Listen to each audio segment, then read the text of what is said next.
15 Abyssal Abominations. Hey guys, Culture here. Today we're going to look at 15 abyssal abominations. More specifically, we'll discuss creatures of the deep sea and how they survive under such adverse conditions. Like a constipated Eskimo in a Siberian outhouse, the deep sea is a place of little light, high pressure, and freezing temperatures that reeks of sulfur. The denizens of the deep have evolved special traits to inhabit and thrive in this unique habitat, becoming grotesque, otherworldly monstrosities in the process. But rather than blabber on about them, perhaps it's best I let the footage do the talking. Here's 15 abyssal abominations. Number 1. Let's start with a fish that sets the template for what horrors to expect when looking into the deep sea. The Fangtooth Fish. Unlike the beautiful colours of tropical fish, the fangtooth, and most other deep sea creatures for that matter, have no need for such frivolous aesthetics, since there's practically no light where they live. That also accounts for the fangtooth's terrible eyesight, with glassed over eyes like a drunk passed out in an Uber. Of course, the fangtooth's special trait is its massive teeth, the largest teeth relative to body size of any fish. They're so big that special pockets on the roof of the mouth had to develop for the teeth to slide into. Otherwise, the fangtooth wouldn't be able to close its mouth. Unsurprisingly, the fangtooth is a vicious predator who uses quick movement to catch its prey with needle-like teeth. Vicious. If it's any comfort, these guys are only about 6 inches long. Pretty small. Not that 6 inches isn't a perfectly respectable size, it's just... let's move on. Number 2.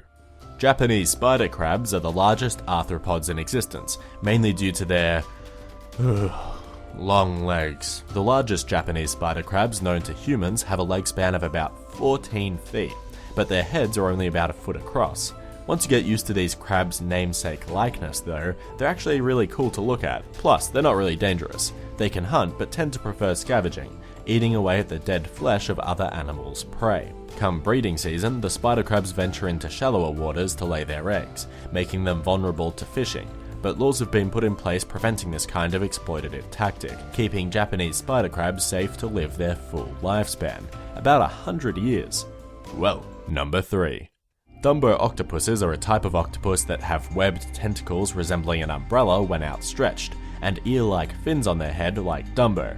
Oh wait, do kids these days even know who Dumbo is? I'm talking about the Disney elephant. The term Dumbo octopus actually refers to numerous species in the genus Grimpertethus that all share these characteristics. Since these guys are quite rare, they have a special strategy for making sure they can reproduce. The female carries multiple eggs at various stages of development and can also store the male sperm for later fertilization. Then, when the environmental conditions are just right, the female fertilizes the egg and lays it on the sea floor. Number 4.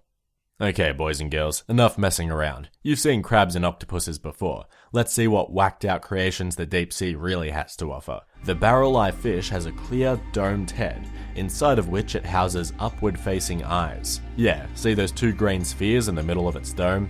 Those are its eyes, constantly scanning the waters above for prey. The 2 black holes above its mouth that look like eyes are actually the Barreleye's olfactory organs. The Barreleye's eyes are on stalks that can pivot to face the front when the fish moves to eat its prey.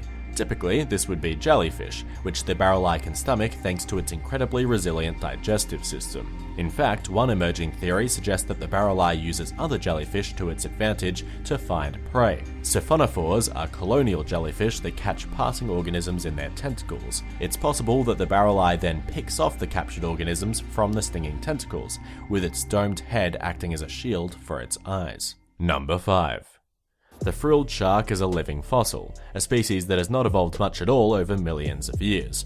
As a result, it looks frickin' terrifying. Pardon my French. This shark looks kind of like an eel or sea serpent, but open its mouth up and you'll find a truly horrifying array of teeth. Look at these things. It's like someone shot bone into fragments that embedded in his gums and he was like, "Joke's on you, mate, I can use this." The shark gets its name from its unique gills that, unlike other sharks, join from one side to the other. It also gives the frilled shark a daunting appearance, made creepier by the way it kind of hovers through the water, with its body lazily trailing behind it. Number 6.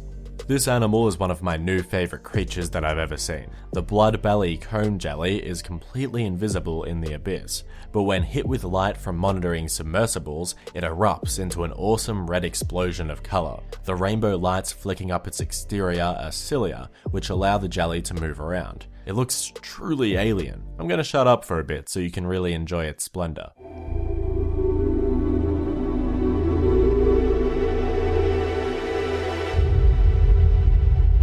Number 7. The Stargazer Fish is known for its face, which exists on the top of its head rather than the front. This allows it to pull off an awesome trap maneuver, springing up from the sea floor to capture unsuspecting prey. These guys may look butt ugly with a mouth bigger than Luna Park, but I think they're kind of adorable in a weird way. Look at them bury themselves in the sand by shimmying their bodies back and forth. It's fantastic. Not so much for the poor fish that slowly gets engulfed though, I suppose. Number 8. Long rumoured to exist but believed to be a thing of myth, the giant squid was first seen live in 2006 in the Osagawara Islands, when a 7-metre squid was pulled to the surface by researchers.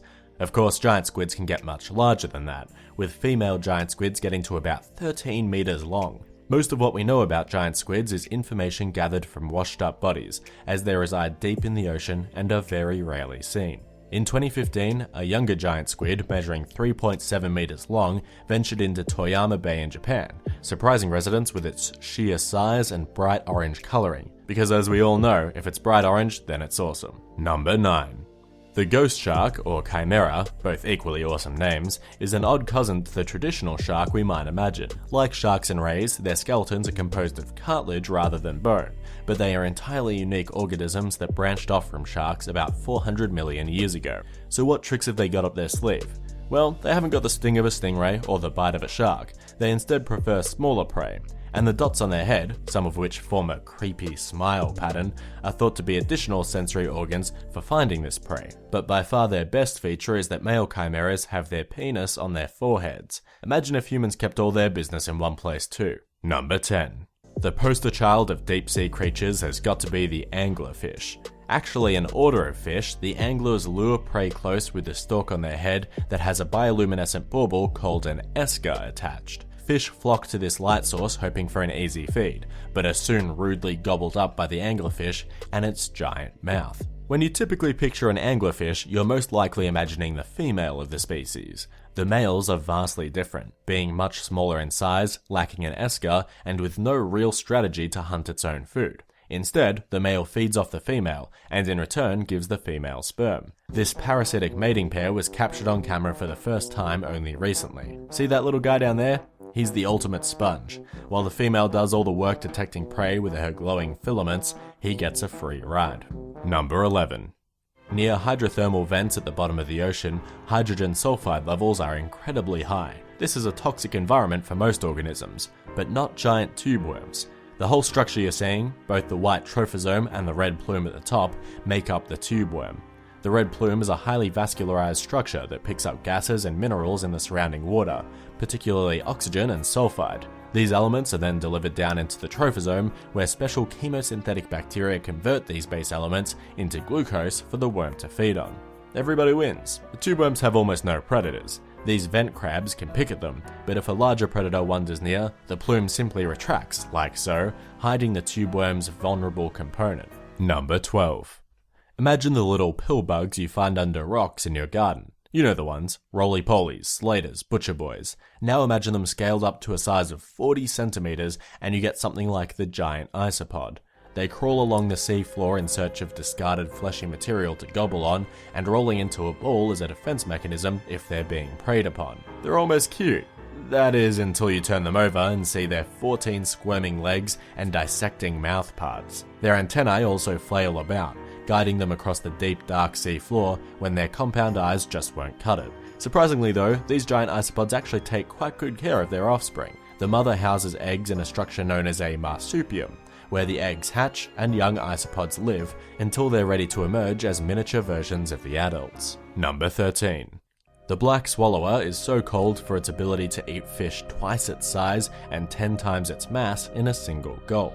The black swallower's stomach expands to accommodate the fish's meal, becoming transparent enough that you can see the food being digested inside. In this footage, you can see the fish has clearly had quite a big serving and lazily drifts about.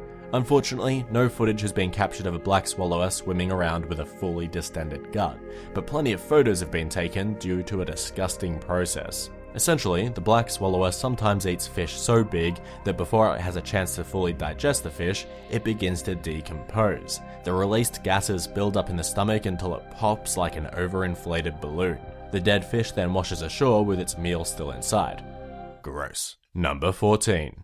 The vampire squid is a blood-red cephalopod with a bright blue eye that ambles about in the ocean's depths. Its name is pretty rubbish though, since it's not a squid, and the only thing vampiric about it is its defense mechanism. If threatened, the vampire squid pulls its webbed arms over itself, turning inside out and revealing fleshy spines on the underside of its arms, like a vampire's cape. As far as diet goes, the vampire squid isn't interested in blood. Instead, it eats ocean snow, essentially debris that floats through the water from either feces or organic matter from dead animals. It catches this debris with 2 modified tentacles that extend like strings behind it, up to a length of 8 meters. That's this squiggly part here. So really, despite the intimidating name, the vampire squid is a harmless creature, unlike our last entry. Number 15. The goblin shark looks pretty much like a normal shark at first, except with a flatter head, but when it gets close to its prey, we see one of the most disturbing sights you can imagine. The goblin shark's jaw shoots outwards, independent of the shark's head, and opens to reveal a horrific array of razor-like teeth. Thanks to one unlucky and/or stupid diver, we have a close-up of the goblin shark attacking with this sudden bite. Luckily, it was a juvenile, but the adults have much sharper teeth, stronger bites, and can grow up to 3.8 meters in length. Imagine if you want to kiss someone and their jaw suddenly shot out from their face and smooched you. This shark is the stuff of nightmares. Okay, he was pretty terrifying, but I don't want to leave you guys on that note. Instead, here's a cute underwater friend, the bobtail squid. Look at his adorable eyes. Aww. See you all next week. If you enjoy what we do here at CultureCrash, please consider supporting the show via our Patreon, where we have a bunch of awesome rewards, or by checking out our online store. All links are in the description below.